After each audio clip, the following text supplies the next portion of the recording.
जरा सोचो, तुम एक अजीबोगरीब गेम शो में पहुंच जाओ। यहाँ पर सेकंडों के हिसाब से तुम्हें बहुत सारे पैसे मिलने लगे, लेकिन चीजें जितनी दिखती है उतनी सीधी है नहीं। कहानी की शुरुआत जिंसू नाम के एक आदमी से होती है, जो एक नदी किनारे खड़ा ये सब सोच रहा था कि कैसे उसकी जिंदगी एकदम झंड है, क्या मजा इसे जीने में, और मैं इस मुसीबत में पड़ा कैसे। असल में जिंसू के एक दोस्त ने उसे ज्यादा पैसे कमाने की एक स्कीम में फंसा दिया था, और अपने दोस्त पर भरोसा करके उसने कर्जा लेकर उस स्कीम में पैसे लगाए, जिसके कुछ ही दिनों बाद उसके दोस्त ने उसका फोन उठाना बंद कर दिया। और अब एक मामूली सा स्टोर वर्कर होने की वजह से अब जिंसू के लिए वो कर्जा चुकाना काफी ज्यादा मुश्किल था। उसने एक साथ कई सारी नौकरियां करने की कोशिश की, पर इससे भी कोई फायदा नहीं हुआ, और हर रोज कुछ गैंगस्टर्स उसके घर पैसे मांगने पहुंच जाते थे, जिनसे बचने के लिए आज जिंसू एक फिल्म शूटिंग में घुस गया। जिसके बाद अब वो ये सोचने के लिए कि आखिर इस मुसीबत से कैसे निकला जाए, उस पुल पर खड़ा था। लेकिन तभी अचानक से उसके फोन पर कई सारे मैसेजेस आने लगे। ये मैसेज कोई मामूली मैसेज नहीं थे,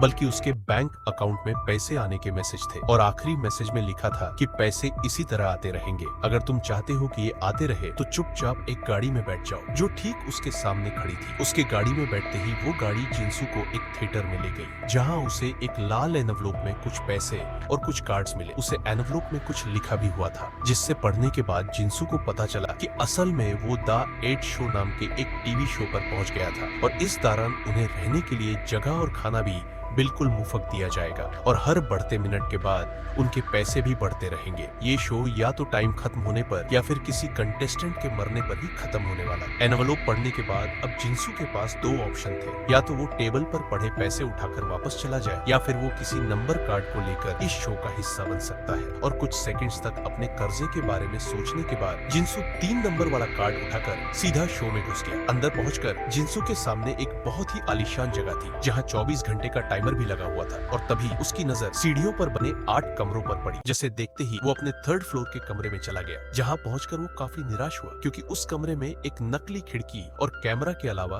कुछ भी नहीं था। तभी उसकी नजर वहाँ पड़ी रूल बुक पर गई। इसमें लिखा हुआ था कि सभी कंटेस्टेंट्स को तुरंत ही गेम यूनिफॉर्म पहननी होगी, और उन्हें अपना सारा सामान भी जमा कराना होगा। इसके साथ ही वो अपनी जरूरत की चीजें भी खरीद सकते थे, जिसके पैसे उनके प्राइज मनी से कट जाएंगे। पर मेन रूम में इस्तेमाल किया जाने वाला सामान उन्हें इंटरकॉम से ही मांगना होगा। साथ ही उन्हें रात भर कमरे के अंदर रहना जरूरी था, और इनमें से कोई भी रूल तोड़ने पर उनका प्राइस आधा हो जाएगा। रूल्स पढ़ते ही जिंसू ने देखा कि उसके पास अब सिर्फ 1 ही मिनट बचा था, और इसीलिए उसने फटाफट अपनी यूनिफॉर्म पहन ली। और जैसे ही गेम शुरू हुई तो हर बीतते मिनट के साथ जिंसू के स्कोर बोर्ड पर दिख रहे पैसे बढ़ते जा रहे थे, और ये देखकर वो बहुत ज्यादा खुश था। अब उसके दिमाग में सिर्फ अपने कर्जे की कैलकुलेशंस चल रही थी कि कितनी देर में उसका कर्जा चुकता हो जाएगा। पर थोड़ी देर बाद उसे बाथरूम जाने की जरूरत महसूस हुई, पर तभी उसे याद आया कि वो चाहकर भी रात को कमरे से बाहर नहीं निकल सकता, और इसीलिए उसने इंटरकॉम से मदद मांगने की कोशिश की, लेकिन उसे सामने से ही कोई जवाब नहीं मिला। थोड़ी देर बाद अब जिंसू को ठंड लग रही थी, इसीलिए उसने अपने लिए कंबल मांगने का फैसला किया, और तब जाकर उसे पता चला कि एक कंबल की कीमत 1 मिलियन थी। ये सुनते ही जिंसू ने सोने के लिए एक अखबार ऑर्डर कर दिया। साथ ही उसने हल्का होने के लिए एक प्लास्टिक बोतल का इस्तेमाल किया। अगली सुबह जब उसकी आंख खुली तो उसने देखा कि तब तक उसने काफी पैसे गमा लिए थे, और तभी उसे एक और कंटेस्टेंट की आवाज सुनाई दिया। और जब वो कमरे से बाहर निकलकर मेन रूम में आया तो उसे अपनी ही तरह और भी कंटेस्टेंट दिखाई दिए। तभी उन लोगों की नजर टाइमर पर पड़ी, जो अब 24 घंटे की बजाय 33 घंटे दिखा रहा था। और अब तक उन्हें ये समझ नहीं आया था कि आखिर वो लोग सामान कैसे ऑर्डर कर सकते हैं, और इसलिए कंटेस्टेंट नंबर 6 ने अपने लिए सिगरेट और लाइटर मांगने का फैसला किया। और जैसे ही उसका ऑर्डर आया तो उन्होंने देखा कि टाइमर पर टाइम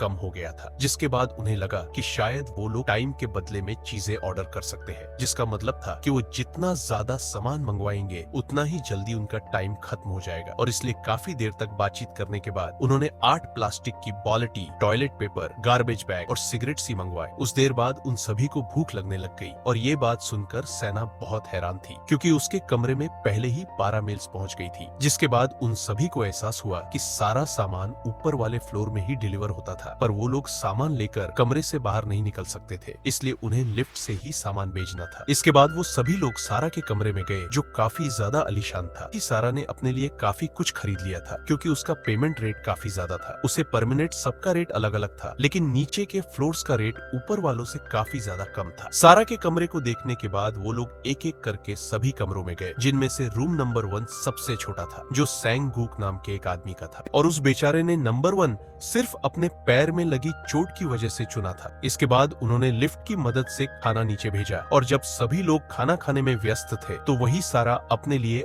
अलग अलग कपड़े मंगवा रही थी। उसके इस बर्ताव को देखकर सभी लोग नाखुश थे, पर तभी उसने उन्हें बताया कि असल में वो लोग सीढ़ियों पर बार बार ऊपर नीचे चलकर अपने समय को दोबारा बढ़ा सकते हैं। और ये पता चलते ही उन लोगों ने बार बार ऊपर और नीचे जाना शुरू कर दिया, पर इसके बावजूद भी टाइमर 0 पर चला गया। पर तभी अचानक से वो दोबारा 24 घंटों पर रिसेट हो गया। उस रात सभी लोगों ने अगले कुछ दिनों तक सभी लोग ऐसे ही ऊपर और नीचे भागते रहे, जिसके चलते वो बहुत ज्यादा थक जाते थे और अब उनके लिए खाना भी कम पड़ रहा था। और इसलिए उन्होंने खुद को 2 ग्रुप्स में बांटने का फैसला किया, और अब खाना सिर्फ उन्हीं लोगों को मिलने वाला था जो इस दिन ऊपर से नीचे तक भागेंगे। लेकिन अपनी टांग पर लगी चोट की वजह से सैंगूक ज्यादा तेजी से नहीं भाग पा रहा था, और इसलिए पार्टिसिपेंट 6 ने जबरदस्ती उसका हाथ पकड़कर उसे खींचना शुरू कर दिया। पर तभी सेकंड फ्लोर की कंटेस्टेंट चूंजा ने उसकी जगह भागने का फैसला किया, और जब 2 दिन बाद सैंगूक की दोबारा से बारी आई तो इस बार उसकी जगह जिंसू ने ली। और ये देखकर बाकी लोगों का मानना था कि अगर सैंगूक काम नहीं कर रहा तो उसे खाना भी नहीं खाना चाहिए, जिसके लिए चूंजा बिल्कुल तैयार नहीं थी, और उसके मुताबिक उन्हें किसी भी इंसान को भूखा रखने का कोई हक नहीं है। पर जब अगली सुबह उनकी आंख खुली तो उन्होंने देखा कि अब उनके टाइमर में बहुत कम समय बचा था, और ये देखते ही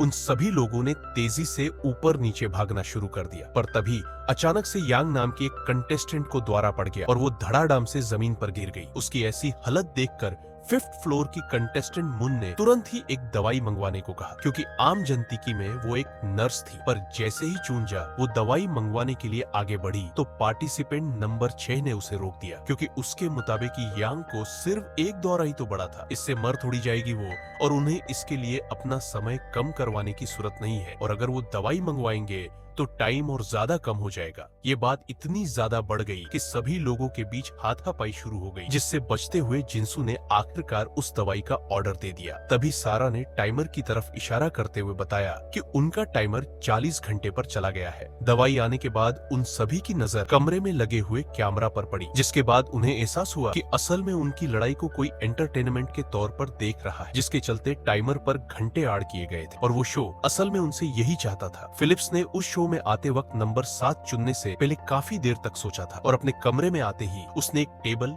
कॉपी और पेन मंगवा लिया था, ताकि वो इस शो के बारे में सारी जानकारी इकट्ठा कर सके। और अब वो लोग समझ चुके थे कि उन्हें ज्यादा से ज्यादा घंटे पाने के लिए दर्शकों को एंटरटेन करना होगा, और ये पता लगते ही वो सभी लोग प्लानिंग में लग गए, जिसके बाद उन सभी ने मिलकर एक टैलेंट शो बनाने का फैसला किया, जिसकी शुरुआत फिलिप्स ने नाक से बाजा बजाकर की, और इसके बदले में उन्हें 24 घंटे मिले। जिसके बाद वो सब समझ गए कि ये आइडिया तो काम कर रहा है, तो अब उन्होंने तय किया कि अगले दिन ऐसे ही सभी लोग अपना अपना टैलेंट दिखाएंगे। साथ ही वो लोग ये भी सोचने लग गए कि आखिर उन्हें शो में कितने दिन रुकना है, और उन्होंने ये फैसला सैंगूक के ऊपर छोड़ दिया, क्योंकि वो उन सभी में सबसे कम पैसे कमा रहा था। जिस पर सैंगूक ने जवाब दिया कि उसे 1 बिलियन की जरूरत है, जिसका मतलब था कि उन्हें 75 दिन तक वहाँ रुकना होगा। उस रात सोने जाने से पहले उन सभी ने टैलेंट शो के लिए अपना अपना सामान मंगवाया। अगले दिन टैलेंट शो की शुरुआत हुई, जहाँ मून ने गाना गाकर 10 घंटे कमाए, और फिर पार्टिसिपेंट नंबर 6 ने कुछ ईंटें तोड़कर 15 घंटे, जिसके बाद चूंजा ने थोड़ी मार्शल आर्ट्स मूव्स दिखाकर 17 घंटे कमाए। पर इसी बीच उसके हाथ में भी चोट लग गई। इस कॉन्टेस्ट में यांग और जिंसू कुछ खास नहीं कमा पाए थे, लेकिन सांगुक ने जोकर बनकर